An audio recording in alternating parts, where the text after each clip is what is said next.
তা বলছে বৈষ্ণবেতে হয় যদি ক্ষুদ্র অপরাধ মহা মহা ভজন হতে পড়ে যায়।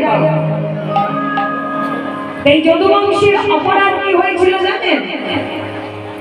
যখন যজ্ঞ হচ্ছে সেই যজ্ঞের মধ্যে অনেক মুনি ঋষি এসেছেন। আমাদের যেমন হরিবাসরে ব্রাহ্মণ বৈষ্ণব অনেকে আসেন, ভক্তরা সর্বাগ্রে ভক্তের চরণধুলা প্রার্থনা করি। কেন জানেন না? ভক্ত ভগবান শ্রীকৃষ্ণ গীতায় বললেন, ভক্তে ভক্তি বিনা কৃষ্ণ ভক্ত নয়।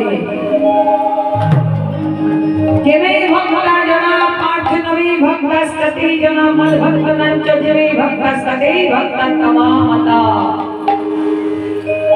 ভক্তি ভক্তি বিনা কৃষ্ণ ভক্ত নয়। স্বয়ং শ্রীমুখেতে কৃষ্ণ অর্জুনের কহে। তাই সর্বাগ্রে ভক্তির আরাধনা করতে হয়, ভক্তির চরণ বন্দনা করতে হয়। তাই সেই প্রভাস যজ্ঞে মুনি ঋষিরা এসেছে, কিন্তু কি করেছে? ভগবান শ্রীকৃষ্ণেরই ছেলে জাম্ববতীর পুত্র, যার নাম হলো শাম্ব। সেই শাম্বকে দেখতে গেলেন মা অনেকটা মেয়েদের মতো। মেয়ে সাজিয়ে এখানে দাঁড় করিয়ে দেওয়া হয়, মনে হয় যেন সাক্ষাৎ মেয়ে। আর যদুবংশরা কি করলো? ওই শাম্বকে পেটের মধ্যে একটা লোহার কড়া বেঁধে সুন্দর করে শাড়ি পরিয়ে, ঠিক মনে হচ্ছে যেন একটা গর্ভবতী রমণী। আজ মুনিদের কাছে দাঁড় করিয়ে বলছেন, আপনারা তো ত্রিকালজ্ঞ, আপনারা তো দিব্যজ্ঞানী, সব দেখতে পান। বলুন তো এই নারীটির গর্ভে ছেলে আছে না মেয়ে আছে? পুত্র না কন্যা? কোন সন্তান আছে? মানুষের বিনাশ কালের বিপরীত বুদ্ধি। মানুষের যখন বিনাশের সময় আসে তখন বিপরীত বুদ্ধি হয়। সদ্বুদ্ধি দিলেও কেউ কাজে নেয় না, ভালো লাগে না। তার সাম্যদি না আজ এই কাণ্ডটি করেছে। মুনি ঋষিরা জানতে পারলেন ধ্যান যোগে এ তো একজন পুরুষ, ভগবান শ্রীকৃষ্ণের পুত্র। তাই বললেন, যাও, এ ছেলে হোক আর মেয়ে হোক, যেই হোক, এর গর্ভে যেই থাকুক না কেন, এর থেকে যদুবংশ ধ্বংস হবে। প্রেমানন্দে নিতাই গৌর।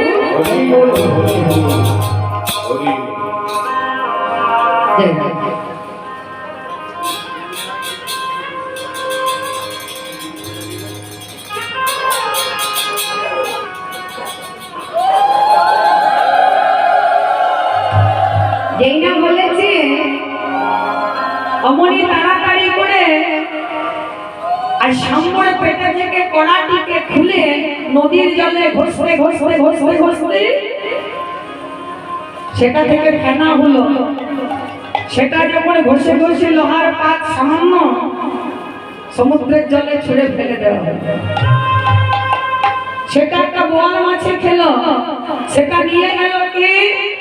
জেলে যখন ওই কেবল বিপদ ধরে নিয়ে গেল, মাছটাকে পেটটা কাটা হলো, লোহার পাত বেরোলো। সেই লোহার পাতটি নিয়ে গেল কেন? একজন বেয়া। জানেন বাবা, যে বেয়ার ভগবানকে বধ করেছিলেন সেই বেয়াকে ছিল। সেই বেয়ার সম্পর্কে ভগবান শ্রীকৃষ্ণেরই ভাই ছিল। কেন না? ভগবান শ্রীকৃষ্ণের যদুবংশের প্রতি আশীর্বাদ ছিল যে যদুবংশকে একমাত্র যদুবংশই বধ করতে পারবে, তাছাড়া কেউ বধ করতে পারবে না। এদিকে জানতে পারলেন কে জানে? যে ঠাকুর আমার দেহ রাখবে। এই দাপর যুগ শেষ, কলিযুগ আনন্দ। জানতে পারলেন অগস্ত্য মুনি, দুর্বাসা মুনি। দুর্বাসা মুনি জানতে পারলে দুর্বাসা মুনি ছুটতে ছুটতে চলে যাচ্ছেন, প্রভু তোমায় আমি দেহ রাখতে দেবো না, প্রভু তোমায় আমি দেহ রাখতে দেবো না, তোমায় আমি দেহ রাখতে দেবো না। ছুটতে ছুটতে এসে দ্বারকাপুরীতে ঠাকুরকে বলছে, প্রভু একটা কথা বলবো। প্রভু মরিব, আমি ব্রাহ্মণ বৈষ্ণব মুনি ঋষি বড় ভালোবাসি, প্রণাম। বলুন মরিব। প্রভু আমার বড় পরমান্ন স্বাদ হয়েছে পায়েস খাবার বড় স্বাদ হয়েছে। দুর্বাসা মুনি বলছেন পায়েস খাবো পরমাত্মা, যদি রন্ধন করে দিত বড় ভালো হতো। রন্ধন করবে কে? বলছে তোমার 16,108টি রমণীর মধ্যে একটা কেউ। কে রন্ধন করবে? রুক্মিণী। ঠাকুর আমার আদেশ দিলেন যাও রুক্মিণী, স্বয়ং মুনিবর এসেছে, অতিথি দেব ভব, পরমান্ন রন্ধন করে নিয়ে এসো। রুক্মিণী দেবী পায়েস রান্না করছেন। দুর্বাসা মুনি বলছেন দেবী রন্ধন করে পরমান্নটা যখন দেবে যেন পরমান্নটা বড় গরম থাকে। ঠিক আছে, ছেড়ে দিন, একটু রাস্তা দিয়ে দিন। বাবা ভোলানাথে, বাবা ভৈরবের বাহন, একটু যেতে দিন, যেতে দিন। যা পরিবাসনে এক হলো ভে, এক হলো এই যে আমার চার পায়ের ভক্ত, এরা যদি আসে জানবেন হরিবাসের সাকসেস, না বলে হরিবাসের সাকসেস। তাই রুক্মিণী দেবী যখন রন্ধন করছেন পরমান্নটা, ওমা সেই পরমান্নটা রন্ধন করে দুর্বাসা মুনিকে যেই না দিয়েছেন, দুর্বাসা মুনি সেই পরমান্নটা গরম তো হাতে নিয়ে যে ওই জিহ্বায় দিয়েছে। ঠাকুর আমার আজ বিচলিত হয়ে উত্তরীয় বর্ষটি দিয়ে বলছে মরিবার গরম, আপনি জিহ্বাটা দেখেন গরম। না না প্রভু, কিছু হয়নি, কিছু হয়নি প্রভু, একটু শুধু জিহ্বা দিয়ে চেটে এঠো করেছে। বলছে প্রভু একটা কথা বলবো, বলুন। প্রভু এই গরম পরমান্নটা আপনি সারা অঙ্গে লেপন করুন। হরি বল, হরি বল। হ্যাঁ মা, স্বামীকে যদি এমন উপদেশ কেউ দেয়, আদেশ দেয়, আমরা স্ত্রীরা দেখে সহ্য করতে পারবো? পারবো না। রুক্মিণী দেবী মনে মনে চিন্তা করছেন, আমি যদি জানতাম যে আমার গোবিন্দ কি বলবে অঙ্গে লেপন করতে, তাহলে এটা আমি শীতল করে নিয়ে আসতাম। রুক্মিণী দেবী মা আমার দাঁড়িয়ে দাঁড়িয়ে কাঁদছে।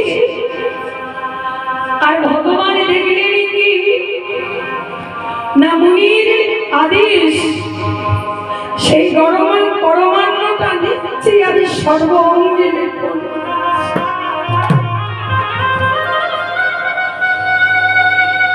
সারা অঙ্গে ঠাকুর আমার মেখে যাচ্ছে।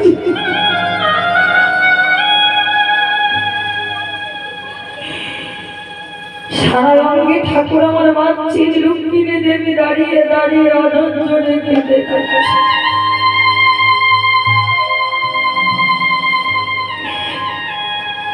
ছটফট ছটফট করছে, কিছু বলতে পারছে না। ঠাকুরের সারা অঙ্গে যখন পরমান্নটা গরম পায়েসটা মাখা হয়ে গেছে, বাকি আছে কোথায় জানেন মা? চরণ দুটি পা।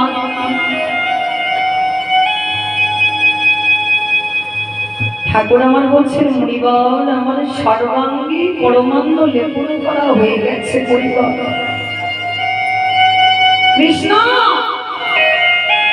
তুমি মিথ্যা কথা বলছো, সর্বাঙ্গে লেপন করা হয়ে গেছে, কিন্তু আমি দেখতে পাচ্ছি তোমার চরণ দুটি বাকি আছে। তোমার চরণে তো লেপন করোনি। ঠাকুর আমার বলছেন মুনিবরে ক্ষমা করবেন, ব্রাহ্মণ বৈষ্ণব গুরুদেবের উচ্ছিষ্ট এঠো আমি মহাপ্রসাদ বলে মনে করি। আর সেই মহাপ্রসাদ আমার চরণে আমি কি করে লাগাবো? প্রেমানন্দে তাই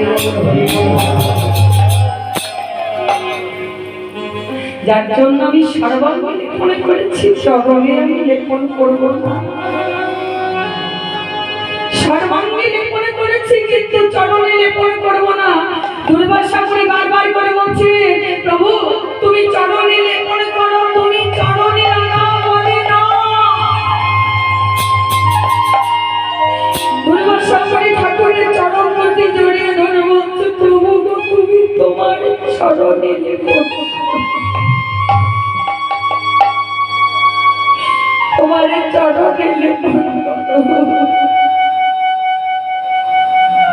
ঠাকুর আমার বলছেন না।